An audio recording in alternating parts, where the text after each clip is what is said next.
I was standing in the middle of one of the most expensive hotel lobbies I'd ever set foot in, holding my 9-year-old daughter's hand completely out of my depth. Certainly is. When I saw her, a little girl, maybe 8 years old, sitting alone in an oversized armchair near the window, with her knees pulled up to her chest and her eyes fixed on the glass with the particular blankness of someone who has stopped expecting the room to have anything to offer them.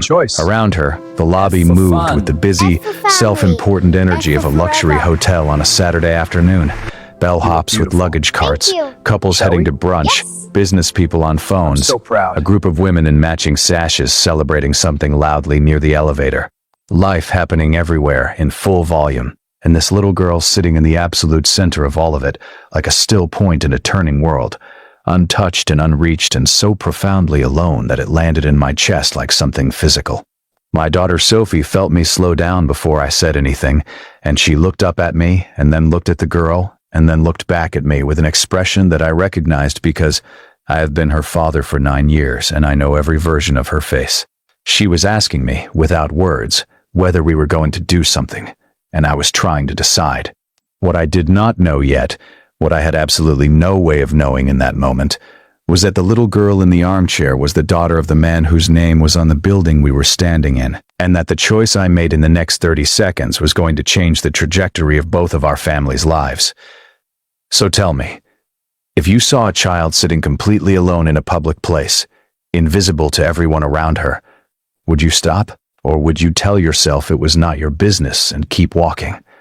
Hold that question, because everything I am about to tell you is the answer I gave myself that afternoon. My name is Aaron, and I want to start this story the right way, which means starting it honestly and starting it with who I am before I tell you what I did. I am 40 years old. I am a freelance architect. The kind that works from a home office and takes projects as they come, and lives a life that is comfortable but not extravagant, in a house that is modest but ours, in a neighborhood in Austin, Texas, that I love for its trees and its pace and its willingness to let people be exactly who they are without demanding explanation. I have been a single father for 6 years, since my divorce from my ex-wife Priya was finalized when Sophie was 3 years old. Priya and I are on good terms. We co-parent with a consistency and a mutual respect that I think serves Sophie well, and I am grateful for that, genuinely, even on the harder days.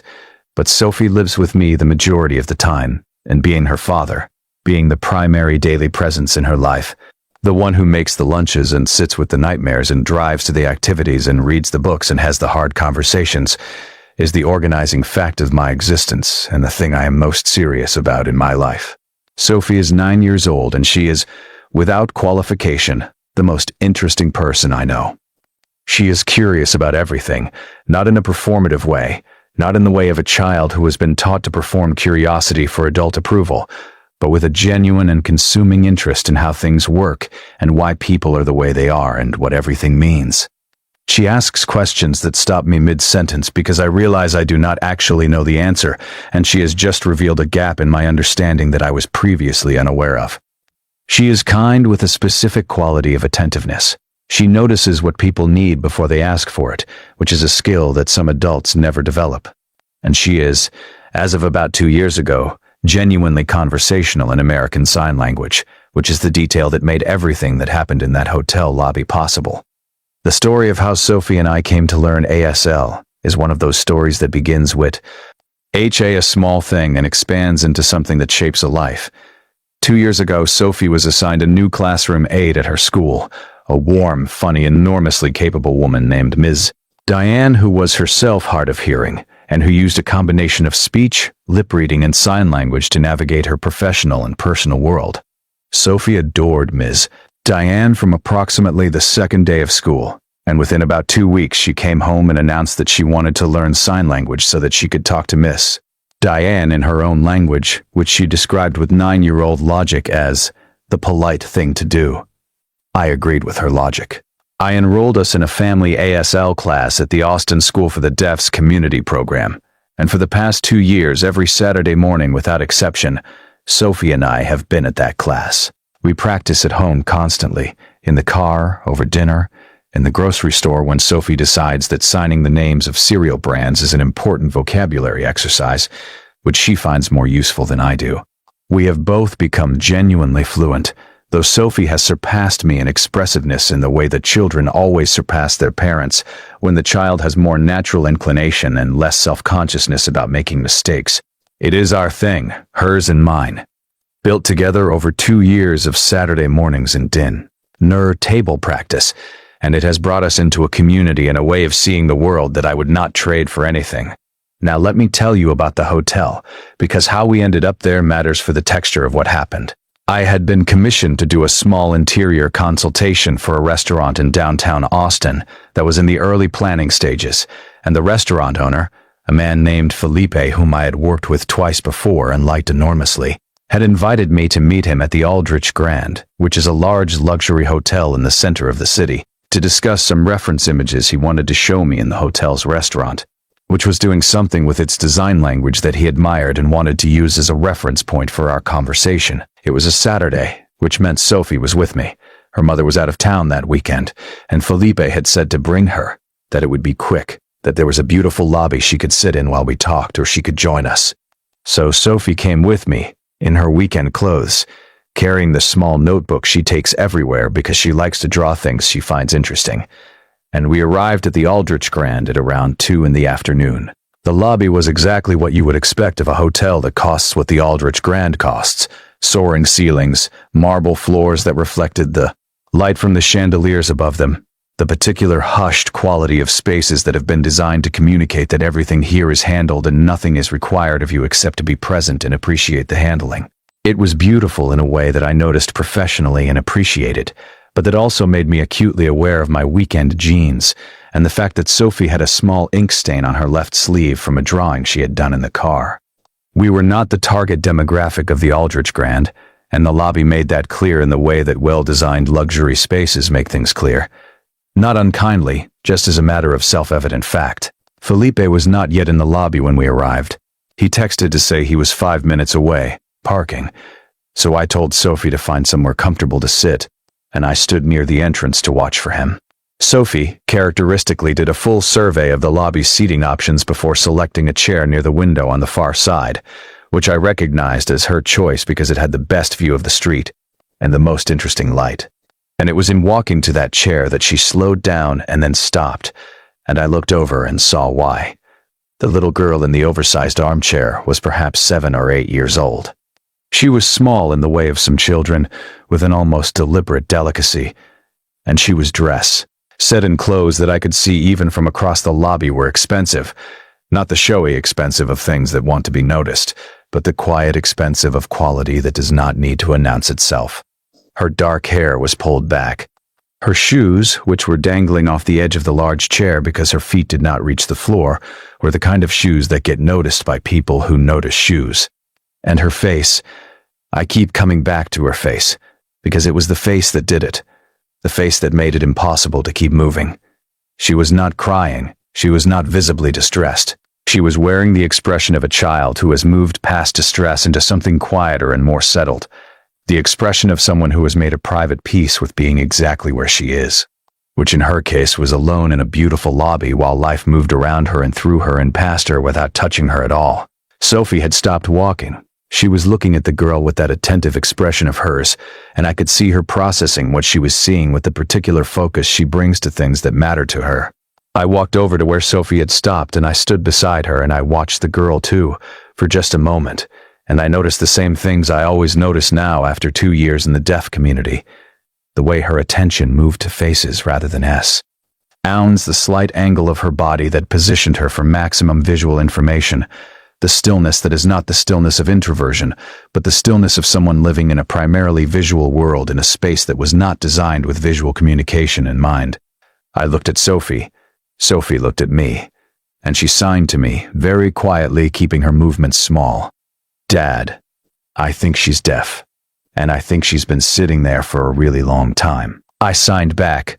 What makes you think that? Sophie signed. Look at her hands. I looked. The girl's hands resting in her lap were making small, unconscious movements, just slight, barely there flickers of her fingers, the self-soothing signing that I had seen in students at the deaf school when they were waiting or thinking or processing something internally. Sophie was right. I looked at the lobby again, at the dozens of adults moving through it, none of them giving the child more than a passing glance, none of them stopping, none of them seeing what Sophie and I were seeing. And I made my decision. Before I walked over, though, I want to tell you what I was weighing because I think the weighing matters, and I do not want to skip over it in a way that makes the choice sound easier than it was. The girl was clearly with someone. Her clothes, the hotel, the whole context suggested she was not there alone in any dangerous sense, that a parent or guardian was somewhere nearby and had presumably left her to wait. I did not want to alarm anyone or create a situation. I did not know this child. I did not know her family. Walking up to a wealthy stranger's child in a luxury hotel lobby and initiating contact, even benign caring contact, was the kind of thing that could be received in a dozen different ways, and not all of them were welcoming. I thought about all of this, and then I thought about what Miss Diane had told Sophie once, in a conversation that Sophie had recounted to me word for word. Because Sophie recounts important conversations word for word. Ms. Diane had said that the loneliest moments of her life were not the ones when she was alone, but the ones when she was surrounded by people and still unreachable. And I looked at this little girl in her expensive chair in her beautiful hotel lobby, surrounded and unreachable, and I thought, I have the language. I am standing right here. What exactly am I waiting for? So I want to pause right here and ask you directly. You are in that lobby. You see this child.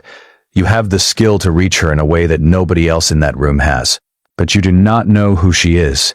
You do not know who her family is. You do not know how your approach will be received. What do? Do you walk over? Do you hang back and watch to make sure she is safe, but tell yourself it is not your place to engage? Do you find a hotel staff member and let them handle it? I want you to genuinely think about this and tell me in the comments, because the range of answers I have gotten when I tell this story in person is genuinely fascinating, and I think what you would do in that moment says something real about who you are. Drop it below. And then let me tell you what I did. I walked over. Sophie walked with me, her hand in mine, her steps quiet and deliberate in the way she gets when she understands that a moment requires care. We reached the girl's chair and I crouched down slowly so that I was at her eye level. Something I had learned was important in deaf communication, the positioning, the making yourself visible and readable. And I waited until she became aware of our presence, which happened when the change in the light and the shadow near her chair made her look up. She looked at me with the careful, assessing wariness of a child who has been taught appropriate stranger awareness, and I kept my face as open and gentle as I knew how to make it. And then I raised my hands and signed to her clearly and slowly. Hi. My name is Aaron. This is my daughter Sophie. We noticed you sitting here and wanted to make sure you were okay. Are you waiting for someone? The girl stared at my hands, then at my face, then at Sophie, then back. At my hands, like she was checking and rechecking that what she was seeing was real and not some trick of the afternoon light. And then, slowly, with the tentativeness of someone who has been in this situation before and learned not to trust it too quickly, she signed back. You know sign language? Sophie grinned and signed. We've been learning for 2 years. You sign really well. What's your name? And the girl, whose name was Nadia, who was 8 years old, who had been profoundly deaf since birth, looked at my daughter's signing hands and her face did something that I have been trying to find the right words for ever since. It cracked open, not with sadness, with relief, the particular relief of a door being opened from the inside after a long time of knocking. She told us she had been waiting for 40 minutes. Her father had gone to a meeting on one of the upper floors and had left her in the lobby with his assistant, who had then received an urgent call and stepped away and had not come back. She was not panicked. She was 8 years old and she was in a safe place and she knew her father was in the building. But she had been sitting in that chair for 40 minutes in a room where no one could talk to her, which is not the same as being safe, and it is not the same as being okay. Sophie sat down on the arm of the adjacent chair and started signing to Nadia with the easy confidence she brings to all conversations, and within about 3 minutes they were deep in an exchange about something that I caught fragments of.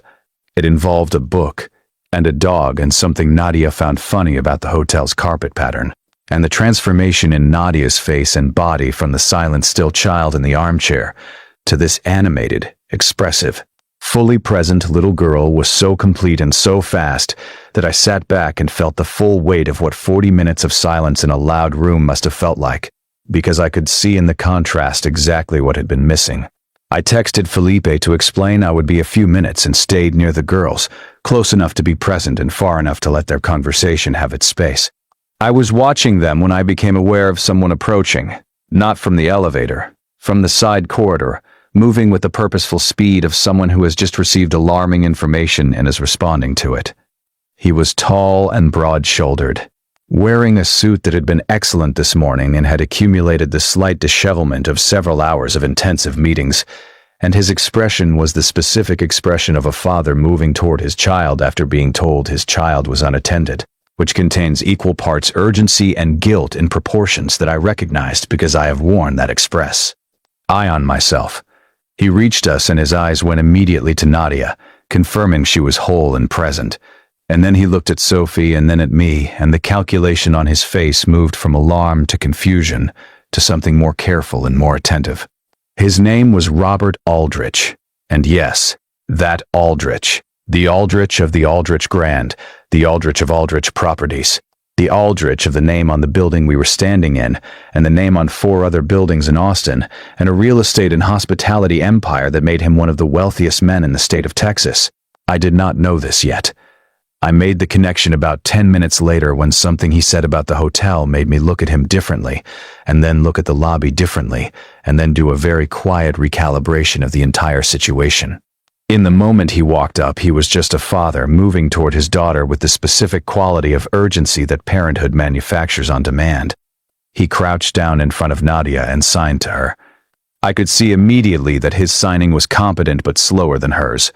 The signing of a parent who has worked hard to learn his child's language and has gotten genuinely good at it without quite reaching the effortless fluency of someone who grew up with it. He signed, "I'm so sorry, are you okay? I came as fast as I could." Nadia signed back, "I am fine, Dad. Sophie and her dad know sign language. We've been talking." Robert looked at Sophie, then at me, then back at his daughter's face, at the openness and animation of it, at the clear evidence that the last 30 minutes had been fundamentally different from the 40 before them.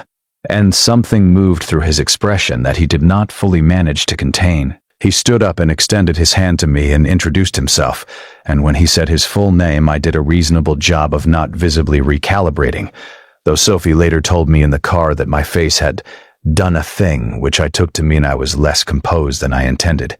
He said, "My assistant had an emergency and I only just found out Nadia was alone. I'm sorry you were put in this position." I said, "We weren't put in any position. My daughter saw her and wanted to say hello. That's the whole story." He looked at Sophie, who was signing something to Nadia